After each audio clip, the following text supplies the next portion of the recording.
بسم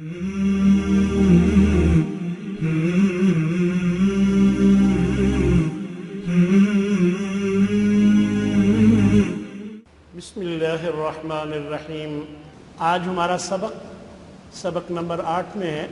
اس سبق میں 3 علامتیں ہیں، ہما، کما اور تما۔ میں تھوڑا سا پیچھے جا کر آپ کو کچھ یاد دلانا چاہوں گا۔ آپ کو یاد ہوگا میں نے آپ کو ہا پیش ہو، ہا الٹا پیش ہو اور ہا کھڑی زیر ہی 2 علامتیں پڑھائی تھیں۔ وہ واحد مذکر کے لیے تھی، اور ہا یہ واحد مؤنث کی علامت تھی۔ ان دونوں کا جو تثنیہ ہے وہ ہما ہے۔ ان دونوں کا تثنیہ ہما، یعنی ہو ہی واحد مذکر، ہما 2 مذکر، اور ہا واحد مؤنث، ہما 2 مؤنث۔ تو گویا ہما مذکر مؤنث دونوں کے لیے استعمال ہوتا ہے۔ اچھا، اسی طرح ابھی ہم نے 2 علامتیں پڑھی تھیں۔ پچھلے سبق میں ہم نے 2 علامتیں پڑھی تھی، کاف زبر کا مذکر کے لیے اور کاف زیر کی مؤنث کے لیے۔ اب کما جو ہے ان دونوں کا تثنیہ ہے۔ تثنیہ کا مطلب جو 2 کو ظاہر کرے۔ کا 1 مذکر، کی 1 مؤنث، اور کما 2 مذکر یا 2 مؤنث۔ کیوں جی، بات واضح ہے۔ اسی طرح ذرا تھوڑا سا اور پیچھے جائیں تو آپ نے 2 علامتیں پڑھی تھی، وہاں 4 تھیں، ان میں سے 2 کا ذکر کرنا چاہوں گا۔ تا زبر تا، تا زیر تی۔ تا زبر تا مذکر کی علامت تھی اور تا زیر تی مؤنث کی علامت تھی۔ ان دونوں کا جو تثنیہ ہے وہ تما ہے۔ تو آج کا جو سبق ہے دراصل اس کا پیچھے سے تھوڑا سا تعلق تھا، تو جس کو میں نے واضح کیا ہے، ہما، کما، تما۔ اب یہ تینوں علامتیں دیکھیے، کبھی اسم کے آخر میں، کبھی فعل کے آخر میں، کبھی حرف کے آخر میں آتی ہیں اور تعداد میں 2 ہونے کو ظاہر کرتی ہیں۔ اور یہ عربی زبان کی خصوصیت ہے، کسی دوسری زبان میں 2 ہونے کے لیے الگ فعل یا کوئی لفظ نہیں ہوتا، ایک واحد اور ایک سے زیادہ جمع۔ عربی زبان میں یہ خصوصیت ہے جس میں 2 ہونے کو ظاہر کیا جاتا ہے اور اس کو تثنیہ کہا جاتا ہے۔ تو دیکھیے ہما، اب یہ جہاں پر بھی استعمال ہو، چاہے اسم کے ساتھ ہو، چاہے فعل کے ساتھ ہو، چاہے حرف کے ساتھ، ہر جگہ اس کا ترجمہ ان دونوں کیا جاتا ہے۔ ہر جگہ کیا ترجمہ کیا جاتا ہے؟ ان دونوں۔ اب مثلا دیکھیے، ربہما، ان دونوں کا رب، یہ مذکر کے لیے بھی ہے، مؤنث کے لیے بھی ہے۔ اسی طرح ولیہما، ان دونوں کا دوست یا ان دونوں کا ساتھی۔ نفعہما، ان دونوں کا فائدہ۔ ہاں جی، ارحمہما، تو رحم فرما ان دونوں پر۔ اب آپ ذرا دیکھیے کہ یہاں فعل کے آخر میں آیا تو بھی ان دونوں، اور اس سے پہلے 3 مثالیں اسم کے آخر میں تھی تو وہ بھی تم دونوں ہی۔ تو دیکھیے، ابوہما، ان دونوں کا باپ، کنزہما، ان دونوں کا خزانہ، قومہما، ان دونوں کی قوم۔ یہ ان دونوں میں نے کس کا ترجمہ کیا؟ ہما کا۔ ہما کا ترجمہ ہر جگہ ان دونوں کیا جاتا ہے۔ احدہما، ان دونوں میں سے ایک۔ اب ایک اور بات سمجھ لیں، یہ جو ہما ہے، کبھی کبھی ہما یعنی ہا کی زیر کے ساتھ ہما بھی ہو جاتا ہے، بالکل ایسے جیسے اصل میں ہو تھا، پڑھنے میں آسانی کے لیے وہ ہی بھی ہو جاتا تھا، اصل میں ہو ہی ہوتا ہے، بعین ہی اسی طرح اصل میں ہما ہے، پڑھنے میں آسانی کے لیے کبھی جو ہے یہ ہما بھی ہو جاتا ہے۔ اس سے معنی میں کوئی فرق نہیں پڑتا، صرف مقصد کیا ہوتا ہے؟ پڑھنے میں آسانی ہو جائے۔ دیکھیے، فَتُقُبِّلَ مِنْ أَحَدِهِمَا، یہ سورہ مائدہ کی آیت نمبر 27 ہے. یعنی یہ حضرت آدم کے 2 بیٹوں کا واقعہ ایک بیان کیا گیا ہے کہ جس میں ان دونوں نے اپنی اپنی قربانی پیش کی. تو ان دونوں میں سے ایک کی قربانی قبول کر لی گئی. اس وقت یہ طریقہ اور رواج تھا کہ جو چیز قربان کرنی ہوتی ایک کھلے میدان میں لا کر اسے رکھ دیا جاتا, اللہ کی طرف سے آگ آتی اور اسے جلا دیتی تو سمجھا جاتا قبول ہو گئی, قبول ہو گئی. اور اگر نہ کھاتی, آگ اسے نہ جلاتی تو سمجھا جاتا قبول نہیں ہوئی.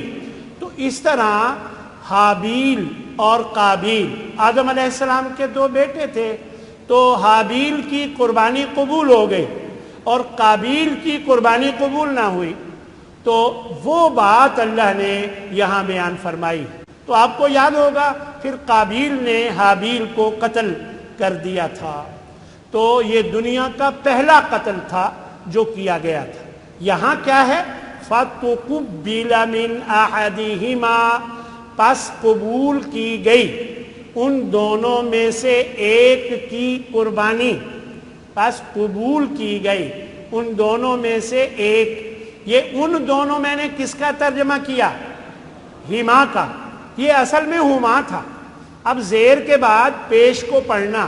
اب ذرا دیکھیں, من احادی ہما پڑھ کے دیکھ لیں, مشکل لگے گا آپ کو بھی. احادی ہما, زیر کے بعد نا فوراً پیش پڑھنا مشکل ہوتا ہے.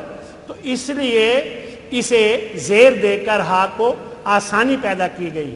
ہاں, آپ نے خود نہیں کر لینا کہ مجھے مشکل لگ رہا تھا تو میں نے ایسے کر لیا. ایسے ہرگز آپ نے خود نہیں کرنا. جی دیکھیے ایک اور مثال, فیہما فاکہۃ ونخل ورمان, ان دونوں باغات میں پھل ہیں, کھجوریں ہیں اور انار ہیں. نخل کھجور کے درخت کو کہا جاتا ہے, سمجھ آگے؟ یہ جو کھجور کھانے والی ہوتی ہے اسے تمر کہا جاتا ہے. یہ جو نخل ہے, نخلستان, یہ کھجور کے درخت کو کہا جاتا ہے. جب درخت ہوں گے تو پھل بھی ہوگا ان پر. تو اس طرح اللہ نے فرمایا فیہما, ان دونوں میں, فاکہۃ ونخل, فاکہۃ ونخل ورمان, کہ ان دونوں میں پھل اور کھجوریں اور انار ہوں گے. تو ہما کی بجائے یہاں پر بھی ہما آیا ہے پڑھنے میں آسانی کے لیے. تو یہ تھی ایک علامت ہما. اب دوسری علامت ہے, ہما کا کیا ترجمہ ہے؟ ان دونوں. اور اب دوسری علامت ہے کما, اور اس علامت کا ترجمہ چاہے یہ اسم کے آخر میں ہو, چاہے یہ فعل کے آخر میں یا حرف کے آخر میں, کما کا ترجمہ تم دونوں کیا جائے گا. یہ دیکھیے گا مثلا ربکما, تم دونوں کا رب. اور اگر میں آپ سے پوچھ لوں, ویسے میں پوچھتا نہیں ہوں, اگر پوچھ لوں کہ ربہما کا کیا ترجمہ ہوگا تو کیا جواب ہے؟ ان دونوں کا رب. اور یہ ہے ربکما, تم دونوں کا رب. تو دیکھیے گا علیکما حرف کے آخر میں آیا, یعنی اب بھی تم دونوں پر. اور اسی طرح احدکما, تم دونوں میں سے ایک, اور احدہما, ان دونوں میں سے ایک. بالکل صحیح. معکما, تم دونوں کے ساتھ. قلوبکما, تم دونوں کے دل. اسی طرح اتبعکما, اب فعل کے آخر میں آیا, یعنی اس نے پیروی کی تم دونوں کی.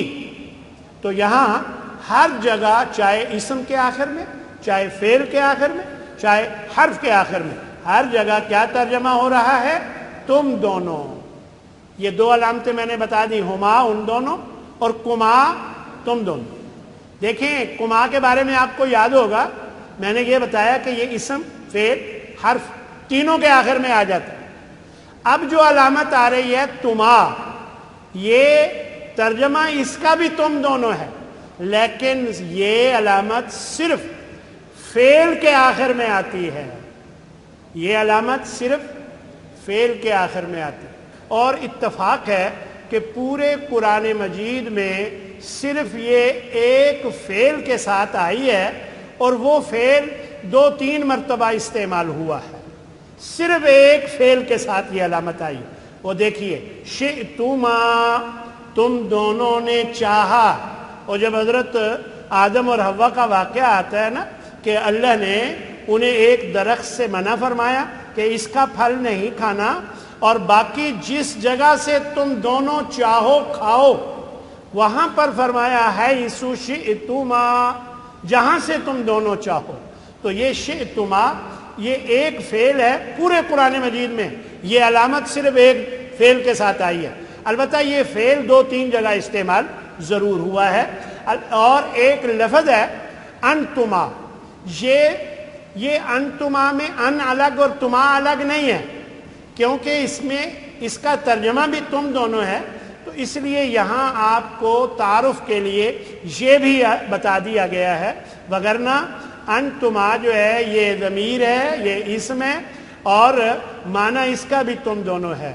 ہم جو بات کر رہے ہیں وہ صرف تما کی ہے، جو علامت تما فعل کے آخر میں آتی ہے، اور یہ صرف ایک فعل کے آخر میں آئی ہے۔ دیکھیے جی، آج کا جو سبق آپ نے پڑھا ہے یہ بالکل چھوٹا سا سبق ہے، اور اس میں جو بات بتائی گئی ہے ایک مرتبہ دوبارہ دیکھ لیجئے۔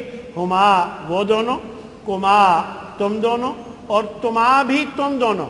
میں اگر آپ سے پوچھوں کہ پھر جب دونوں کا ترجمہ تم دونوں ہے تو پھر فرق کیا ہے دونوں میں؟ کما اسم فعل حرف سب کے ساتھ، اور تما جو ہے صرف فعل کے ساتھ آتا ہے۔ شاباش، الحمدللہ سبق نمبر 8 مکمل ہو گیا۔ وآخر دعوانا ان الحمدللہ رب العالمین۔